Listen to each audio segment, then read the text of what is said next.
Muy buenas tardes. Hoy es jueves 21 de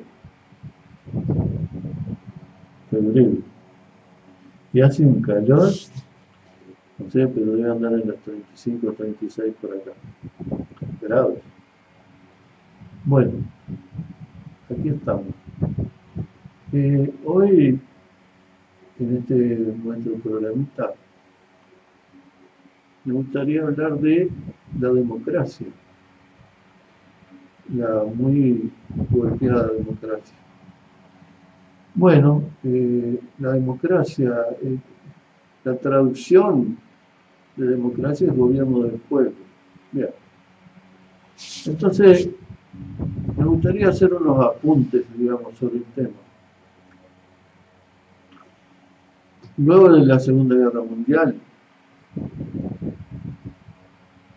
voy a dejar aquí, para arriba. Luego de la Segunda Guerra Mundial, eh, de la terrible Segunda Guerra Mundial, con millones y millones, 50 millones de muertos probablemente, o más, probablemente más. Los países del mundo aún esa humanidad doliente eh, manifiesta aquello del cansancio de la guerra, ¿no? Cansancio es una palabra muy elegante para tamaña tragedia. Y hay que los países que salieron triunfantes de la guerra, porque los perdedores fueron Alemania, Japón, Italia y algunos aliados que tenían. Entonces, el occidente, las democracias occidentales, más la Unión Soviética, que se considera a sí misma una democracia de otro tipo, resuelven dejar de lado la vieja institución que reunía a los países del mundo eh, para fundar las Naciones Unidas tal como las conocemos hoy. O sea, en el 1948 las flamantes Naciones Unidas sacan una declaración de derechos humanos universal, digamos, que es aprobada por todos los países intervinientes, con la excepción de Arabia Saudita, que es una monarquía absoluta, y lo era y lo es. Eh, Sudáfrica, con el régimen del apartheid, y la Unión Soviética, que entendía que no estaban contemplados en la declaración aspectos de una sociedad diferente como la de la Unión Soviética. Pero nadie se opuso. Esos tres países lo que hicieron fue abstenerse, simplemente abstenerse. ¿Por qué? Y bueno, es obvio. Era necesario poner un marco para las relaciones entre los países. Después de aquellas terribles agresiones de los países entre sí, que significa la guerra. Bien, quiere decir que se hizo esa declaración, hubo toda una comisión presidida por la viuda de el varias veces presidente Franklin Delano Roosevelt, el presidente norteamericano. Esta señora, que fue primera dama por 4 periodos, creo, de su marido, ya fallecido el marido, ella, como luchadora por los derechos humanos en general, fue llamada como presidenta para esa comisión. Ahora, ¿por qué hacemos esta historia? Porque la Declaración de Derechos Humanos fue marco, y lo es hasta aún hoy, para la ley internacional, o sea, las relaciones internacionales, cómo se deben los países relacionar, ¿verdad? El derecho internacional surge de esas declaraciones de derechos humanos de las Naciones Unidas. Declaración que se inspiró en la declaración de la Revolución Francesa de 1789 sobre la Declaración de los Derechos del Hombre, pero ayornada al 1948. Ahora, ¿qué contenía esa declaración? Bueno, primera cosa, el hecho, se reafirma el hecho de que los hombres nacen iguales y tienen iguales derechos independientemente de su raza, religión, etcétera, etcétera, género, sexo, mejor dicho, sexo, etcétera, etcétera. Quiere decir que hace universal de que los derechos del hombre son o debieran ser similares para todo el mundo. Eso es muy importante. Segundo, otra cosa que podemos mencionar entre tantas cosas que había ahí, es que ven esta declaración que todos los derechos, que hay una larga lista de derechos en esa declaración, deben de hacerse efectivos en los marcos nacionales, o sea, dentro de cada estado. Quiere decir que reconoce la existencia de estados. Entonces, la misma declaración, por lo tanto, sienta bases para el derecho internacional de cómo se relacionan los estados. Y que dentro de cada estado debiera de garantizarse todos los derechos al trabajo, a la salud, a la vivienda, a sindicalizarse si así lo quiere el individuo. Bueno, los derechos inherentes a la existencia como ser humano. Y entre esos derechos está el derecho a elegir y ser elegido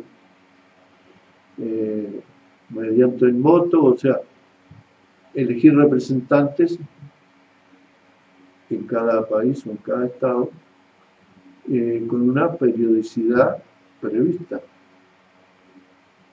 Entonces, de un plumazo están poniendo contención a la idea, por ejemplo, nazifascista de la ausencia de la democracia, en este caso capitalista, porque precisamente la Unión Soviética no fue firmante, porque ellos entendían que había algún aspecto que no coincidían con el sistema capitalista en su concepción de la democracia. Quiere decir que la Declaración de los Derechos Humanos fue una manifiesta declaración para el mundo capitalista, o sea, que era prácticamente todo el mundo menos la Unión Soviética. Hoy ya la Unión Soviética no existe.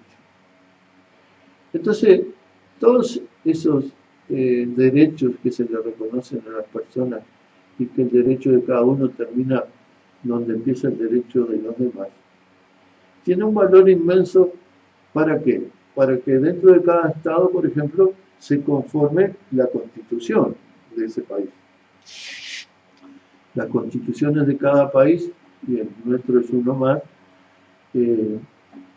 deben de tener una gran influencia de la Declaración de 1789 de la Revolución Francesa y de esta Declaración de 1948 de todos los países. Entonces vamos a encontrar en las constituciones los derechos que debiera garantizarse en cada país, cada estado, que coinciden con la Declaración de 1948 de las Naciones Unidas. Bien, Entonces, indudablemente cumplieron un gran papel en la redacción, fueron, no sé si 15 países participaron en la redacción, eh, aquellos países que salieron triunfantes en la lucha contra el nazifascismo. Porque, en una palabra, estos derechos humanos planteaban en lo político que cada Estado debiera manejarse en el plano de la democracia. Incluso se dice explícitamente que debe asegurarse el sistema político sea la democracia, sea el gobierno del pueblo, la manifestación de la voluntad del pueblo. Se dice así en la Declaración Final. Bien, desde aquel momento hasta hoy vimos que lo que se declaró allí se hizo pedazos.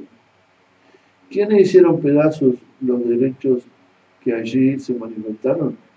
Casi que los propios países que llamaron a constituir las Naciones Unidas, o sea, los países más poderosos, ganadores de la guerra, triunfantes de la guerra, de la Segunda Guerra Mundial, terminaron paulatinamente negando la propia declaración. Entonces, vemos durante estos, no sé cuántos años, 50, 70 años, vamos a ponerle 70, o alrededor de 70 años, sí, vemos que derechos de los estados son menospreciados totalmente y se consolidó casi como que es algo común y aceptable la injerencia de ciertas potencias en otros países, con total desconocimiento del derecho, de todos los derechos que dentro de ese Estado la declaración manifestó que sería lo justo. Y así vamos caminando y vemos agresiones, o sea, si murieron 50 personas, 50 millones de personas en la Segunda Guerra Mundial, guerras de aquel momento hasta ahora no han muerto menos de 70 millones de personas, en donde los agresores son básicamente los que triunfaron en la Segunda Guerra Mundial. Casi coincide. O sea, los países más desarrollados. Pero entonces vamos a ver que paulatinamente los países más poderosos desconocen la democracia. Si bien por mucho tiempo, mientras existió otro sistema como el de la Unión Soviética, siguieron levantando la bandera de la democracia frente a la dictadura soviética y todo eso, ¿verdad? Durante mucho tiempo levantaron esa bandera y nosotros somos hijos de esa prédica. Nosotros defendemos la democracia entendiéndola como el gobierno del pueblo o el gobierno de la voluntad del pueblo por encima del detalle. Estos mismos países la negaron y llegó un momento que en los últimos años se ve claramente que la democracia les molesta. La democracia de los países que ellos quieren someter molesta, ¿verdad? Entonces, ¿qué les sirve que en esos países haya alguien, si es posible, alguien con atributos monárquicos o de ausencia de democracia interna en esos países, que siga sus pasos y sus órdenes de forma tal que la democracia dentro de esos países es aplastada por los intereses económicos de someter a todas las naciones de la tierra al saqueo que estos países más desarrollados han llevado adelante por años y cientos de años. Pero estoy hablando del periodo de estos últimos 70 años. Entonces, vamos en cualquier país, por ejemplo en el nuestro, pero el país de al lado es lo mismo, y en el país de al lado es lo mismo, y en el país de al lado es lo mismo. Un derecho, por ejemplo, el derecho a la salud de todo ser simplemente por haber nacido. Bien, entonces, la política del gran capital a nivel internacional es ir captando todas las actividades humanas con un sentido económico. Entonces, ahora ya la salud es un negocio, no es un derecho.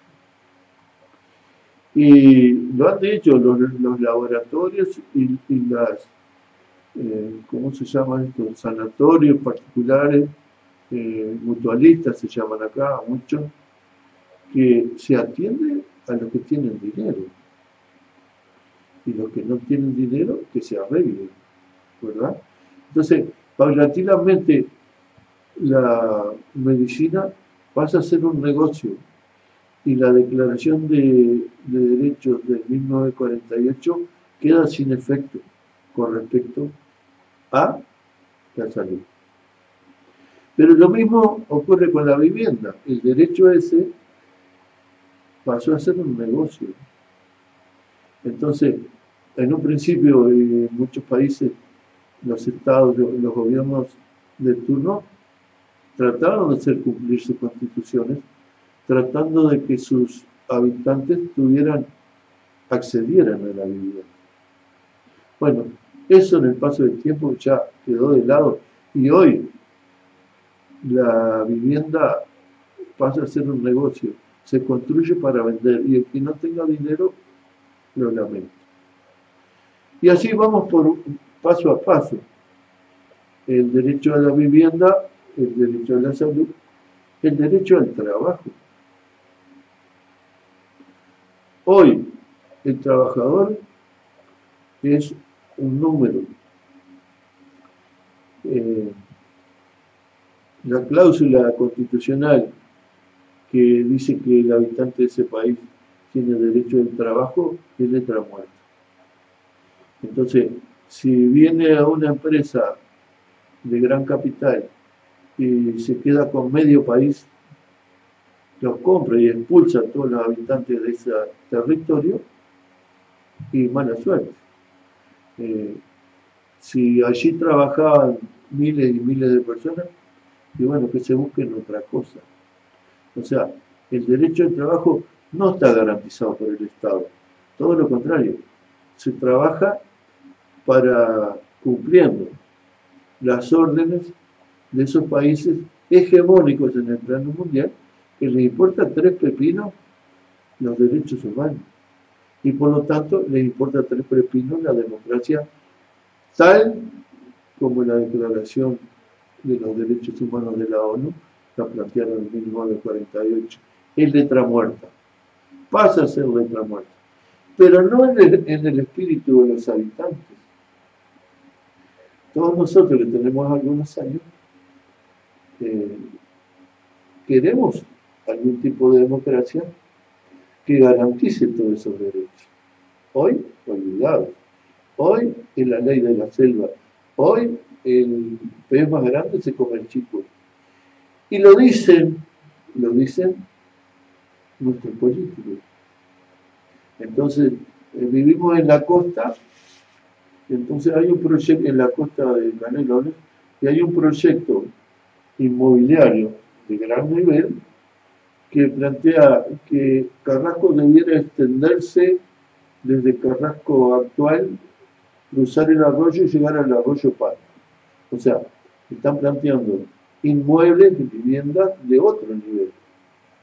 Entonces se utiliza a los gobernantes, los intendentes de Canelones del turno, para expulsar a los habitantes de esta zona, porque se quiere, mediante ese proyecto inmobiliario de grandes capitales, duplicar o, digamos, prolongar Carrasco, que tiene un nivel determinado económico de sus habitantes, hasta el arroyo Paz. Entonces, los gobernantes de los países cumplen órdenes. Entonces, si el ministro Benech de ganadería y agricultura se le dice que hoy en día se están perdiendo tantos tamberos por semana, 2 o 3 por semana, y él dice, bueno, eso es natural, eh, van a triunfar los eficientes. No nos importa que miles de tamberos pierdan el derecho al trabajo y con una agravante que no solo pierden el derecho al trabajo, sino que la producción nacional deja de serlo para quedar, para producir los mismos litros de leche, pero en menos personas. Y les puedo asegurar que de repente quedan 5 o 6 uruguayos, tambos enormes, cumpliendo la labor y consiguiendo la leche, producir la leche que producían miles de productores. Se lo puedo asegurar que van a ser uruguayos hasta que el capital financiero internacional determine otra cosa. Quiere decir que no está asegurado el derecho al trabajo. No hay seguridad y por lo tanto no hay libertad. No hay libertad. ¿Qué es la libertad si no tengo derecho a la salud, a la vivienda, al trabajo? ¿Verdad? Incluso la declaración habla de la garantía sobre la seguridad personal de las personas. Cuando tú saqueas un país, se desatan las fuerzas más terribles. Porque si tenés miles de gente sin trabajo, la gente tiene que comer y hay un porcentaje de esa gente que va a salir a delinquir. Quiere decir que la seguridad en ese territorio se perdió para siempre. Y van a robar un día y al otro también, porque el otro también tienen que comer. ¿Verdad? Bien. Entonces, el saqueo de esos países hace de que no se cumplan los derechos humanos en cada país. Al saquearlo, hacen imposible el cumplimiento de los derechos humanos declarados en 1948. Lo más lindo que internamente en estos países se culpa a los gobernantes de turno. Está bien, porque los gobernantes de turno dejaron de gobernar para sus países, para sus pobladores, y son nada más que herramienta de los países poderosos que te saquean por las buenas o por las malas. Quiere decir que la democracia pasó a ser algo muy molesto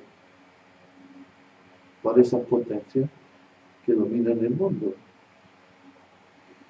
Y entonces tenemos que el otro día el centenario, el pueblo centenario en Durango contra Río Negro, se hizo un consejo de ministros más del actual gobierno. Entonces, hubo personas que ingresaron al recinto, ciudadanos, a plantearle al Consejo de Ministros, por ejemplo, lo que iba a significar la nueva pastera UPM-2 sobre el Río Negro, la tragedia. Y el presidente de la República le contesta a quemarropa que la pastera se va a poner sí o sí.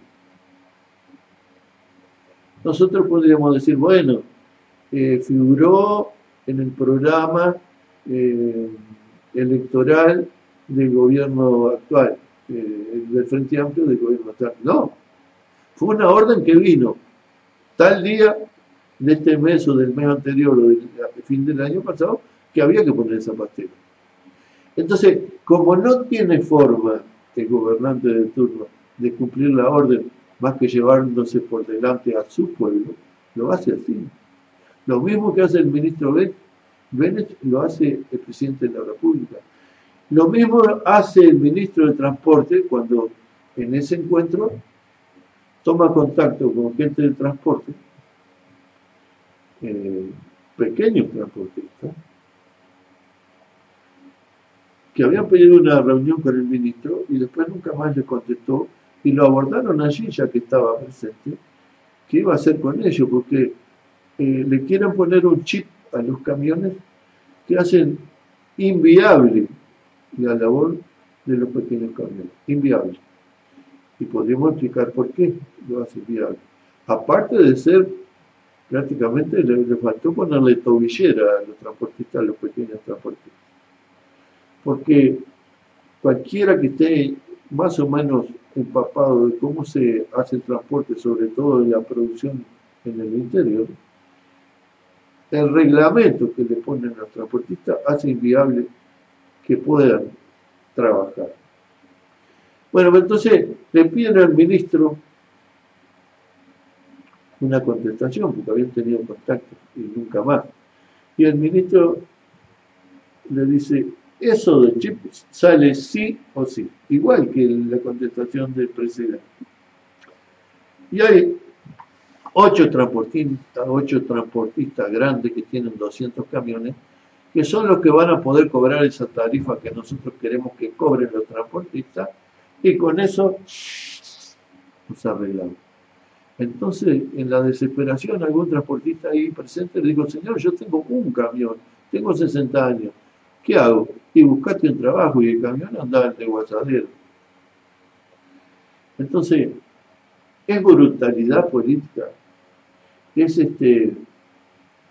soberbia individual, no, porque no todos los individuos en política se comportan con esa soberbia. Es que no tienen otra que llevarse por delante, porque están cumpliendo órdenes, y si no las cumplen, ellos van a dejar su especial lugar en donde ganan un dineral, viven muy bien, porque los poderosos de la tierra van a usar a otros para la misma tarea, otros que estén dispuestos a llevarse todo por delante. Entonces, para que otros lo hagan, lo hago yo, y sigo cobrando 200, 300 mil pesos por mes, y me doy la gran vida. Entonces, están haciendo pedazos la democracia. Ya no es el gobierno del pueblo. No gobiernan los pueblos mediante su voluntad. Y ese es el mundo en que vivimos. Y vamos al país de al lado y al otro está pasando lo mismo. Con variantes, claro está.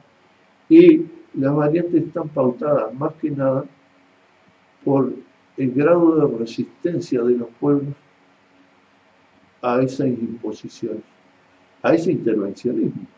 Porque hay intervencionismo militar y hay intervencionismo del mismo signo y que logra los mismos objetivos, que es económico.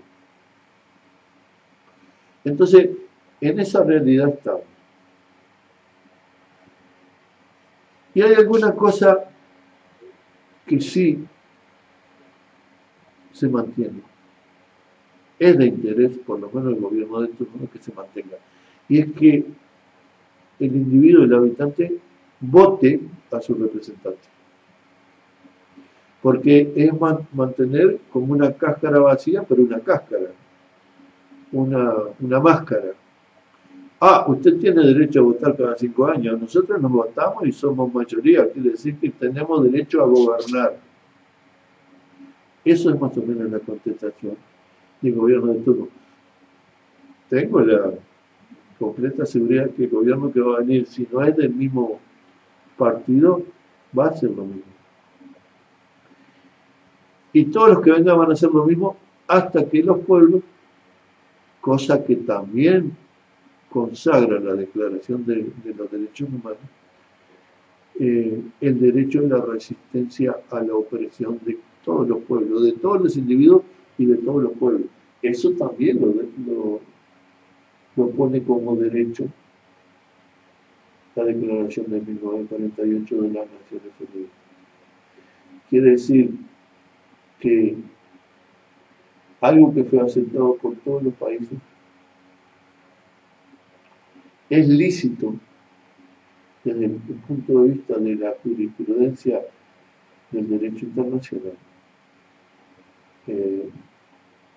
levantarse, resistir a la opresión. Y si bien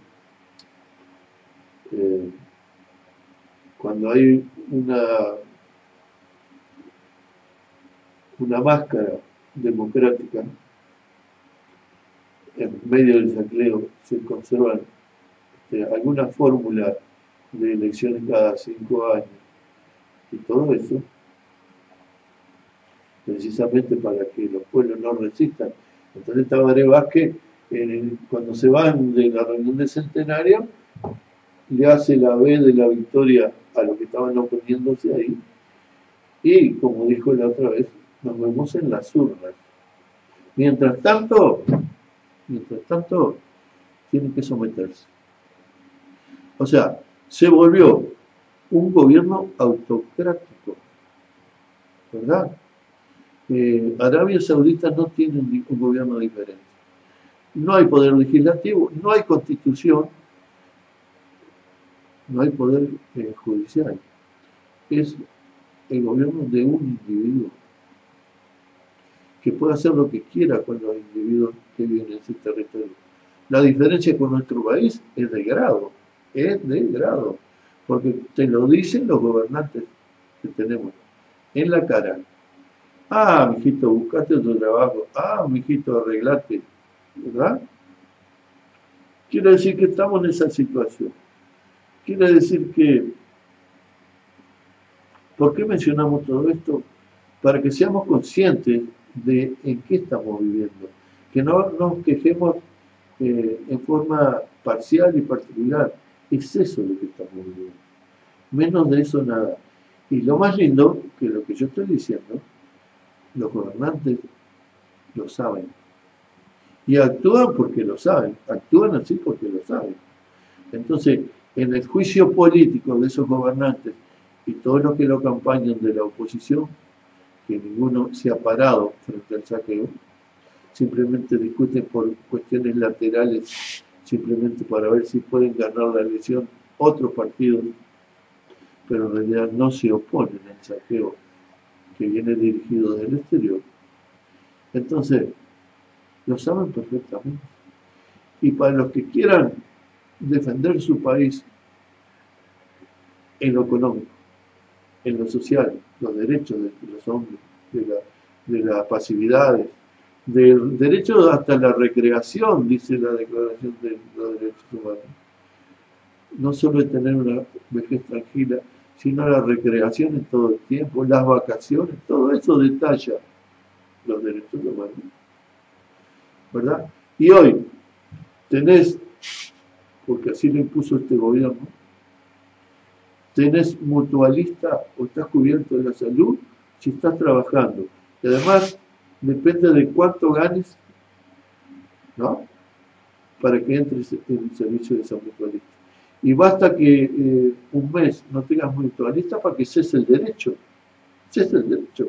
No podés atenderte. Bueno, a esos límites hemos llegado. Todo se ha convertido en un negocio. Entonces la democracia como tal, que es el gobierno del pueblo, queda sin efecto. Hasta que ese pueblo diga basta. Y según cada país hay grandes esperanzas de que esos momentos, porque la humanidad tiene que salir adelante, tiene que sacudirse toda esta locura, de que no solo la democracia, sino todos los derechos de los seres humanos vuelvan a ser esos derechos. Muchas gracias.